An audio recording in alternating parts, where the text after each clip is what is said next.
real quick, guys, since it's all kind of spread out, here is one of our polycast branches, and it's, you know, it's not super strong base, so you can't, you know, wail on it. But you know, well, you couldn't even bend it standing where it is. It's a polycast pine, and you'll notice, you know, if you, that's a straight up rod in the ground, but it's curving way out into us, and these are curving out a little bit too. We're actually building a new mold where it's going to be more. It's going to be a little bit bigger, a little bit thicker, and it's going to curve up to almost 2 feet. Okay, we just want to fill in the same, more space with the same amount of foliage. Here's an oak. Here's a euk. We put the ukes upside down because that's how. Usually you can point to a uke, you know.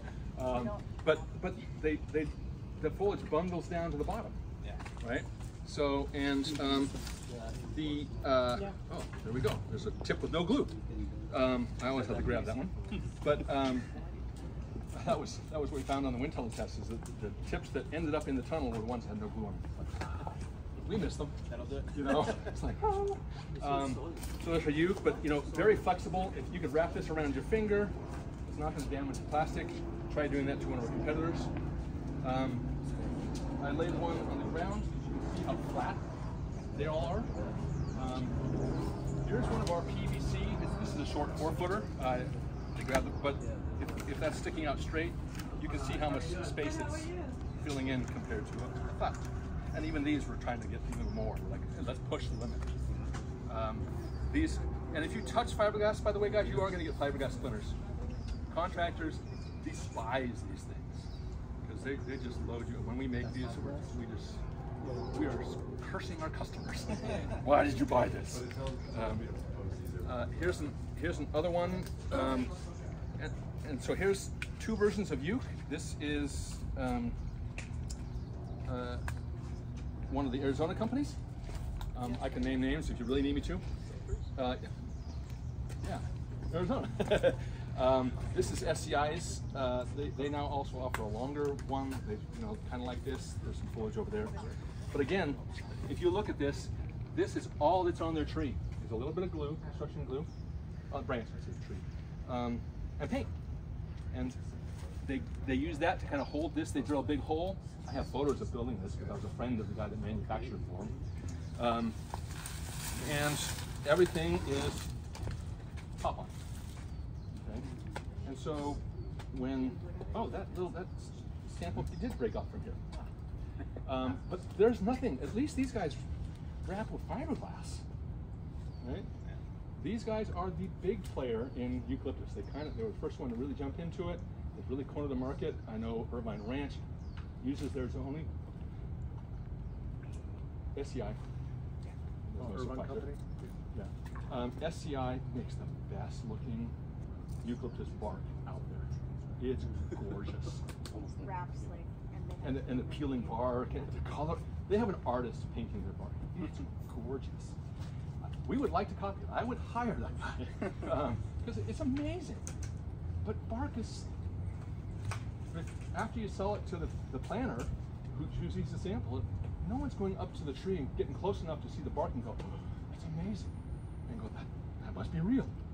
Right? We don't worry that much about bark. So just a backstory, I got started in this business because I was partners with a group that did theme parks and casinos in Vegas.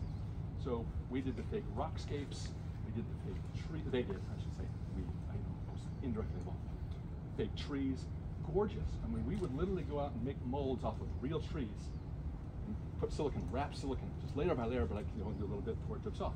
And then we'd slice it open, and we had this giant mold that it conforms to the bark. If you look at our redwood bark, it's gorgeous. But who wants to pay another $30,000, $40,000 just for good looking bark? We finally realized, you know what? It has to be in the branches. The money has to go into the branches. So we do a really basic bark. I will say that one of the other things that we do, I'll just grab it here real quick. Right behind it. So this is our painted pole. So when you order a painted pole from Chameleon, this is what you get. We actually still bark it. And two reasons. Number one, when you paint a pole, you have to etch the pole because the galvanizing creates a sheen, and we have to prime the pole. So by the time we etch and prime so we can put the paint color you picked, I can put this fake bark on for almost no extra cost. So if you get a painted pole, you're not getting a painted pole. If you ordered a bark pole, there would be other layers and other materials on top of this. So this is our base product. Again, we're just like, yeah, I know it costs a little bit more, but if you guys don't know about it and you still pick me, you just got something better. Okay? And that's just how Chameleon tries to do everything. So, painted pole. And of course, you know, the flexibility of branches, you're welcome to play with any of these. I caution you to touch any of the PVC branches. You can touch this one because there is no PVC on it, there's nothing on it. And even ours. Oh, and by the way, another thing is, if you'll notice, so 3 of our competitors put dye in their fiberglass, because it's a resin, right? So they mix the dye in it, and then they just wrap it up, and that's the color you see. But as you see, as the sun hits it, this has been out for a while.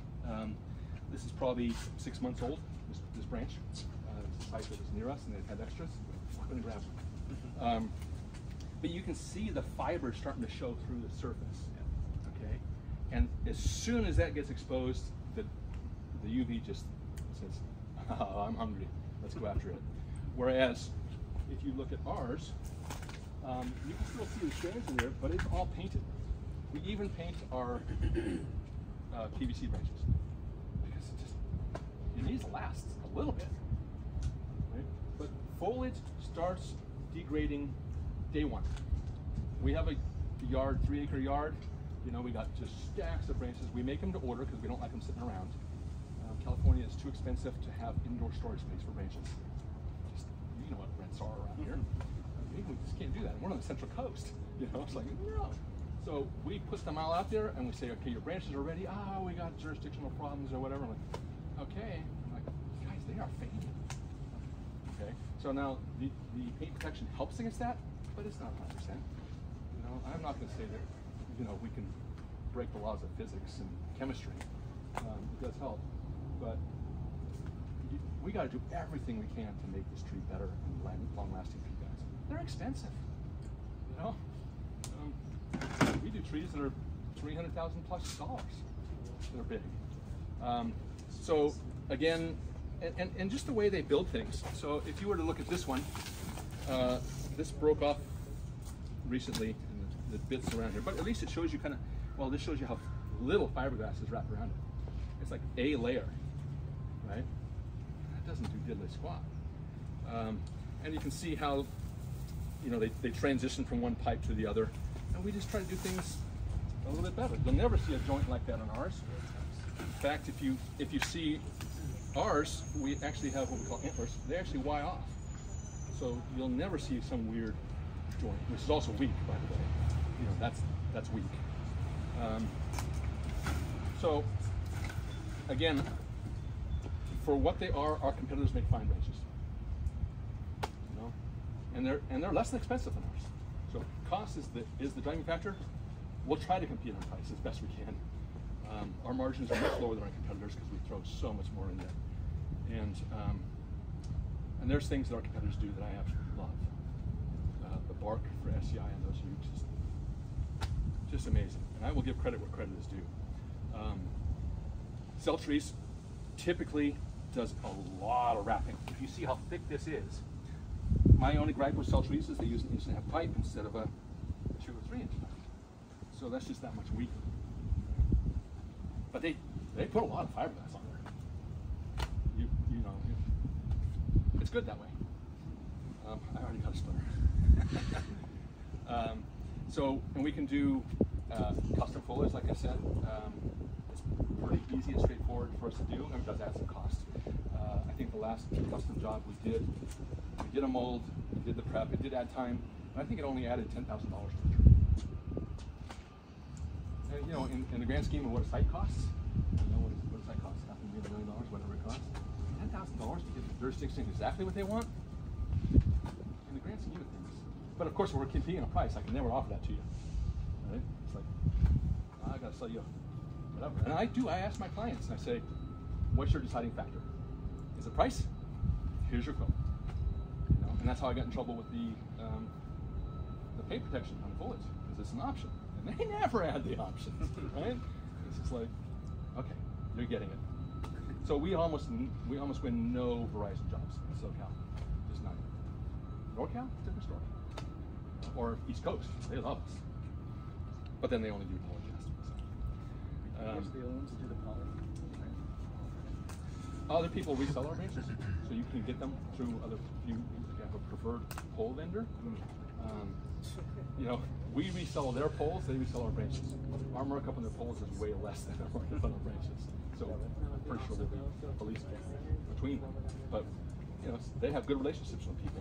We ship these all over the world, not all over the world, but they go in places over the world, and they only buy the Polycast. In fact, in places like the Dominican Republic and Puerto Rico and those places, they won't even consider PVC because those hurricanes and storms come through there, they're gone. So I'm going to stick around for a while.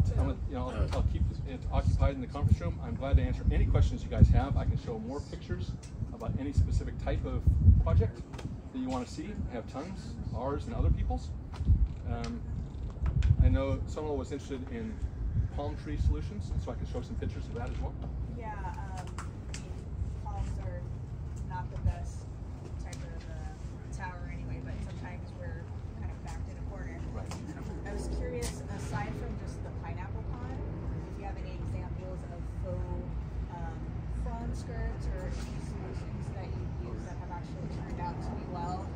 Sometimes not jurisdictions, but carriers want us to try to co-locate on a pond, which really, from what we've seen, isn't realistic. Yeah, well, we can never hide a full array. I mean, one of your 14-foot arrays, sorry, it's not happening. Yeah. On a cola. And then any other, I don't know if you have boulders or any kind of unique builds in Boulders don't do well. Okay, we have built them before. Like I said, I was involved with a company here, actually nearby you guys, long ago. It's called Rock and Waterscape, and they built for the theme parks and stuff. Boulders, because of their variation in the natural look they have, and because the thickness of the material varies, it plays havoc with RF. So I would strongly steer you away from using boulders. If you want to put radios in there, or stuff like that, a shelter, great. But as far as antennas, stay away from them.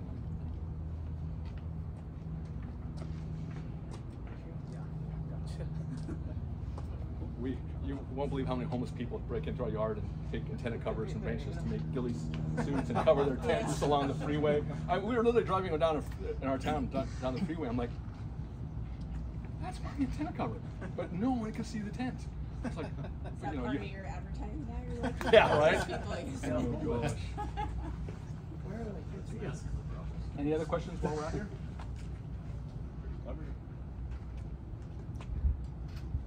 Great, well, I'm going to go back inside. You guys are welcome to grab more food and take off, or if you have questions specifically that you want to point to things or see some slides, I will be here for the next however long you want. Thank you very much.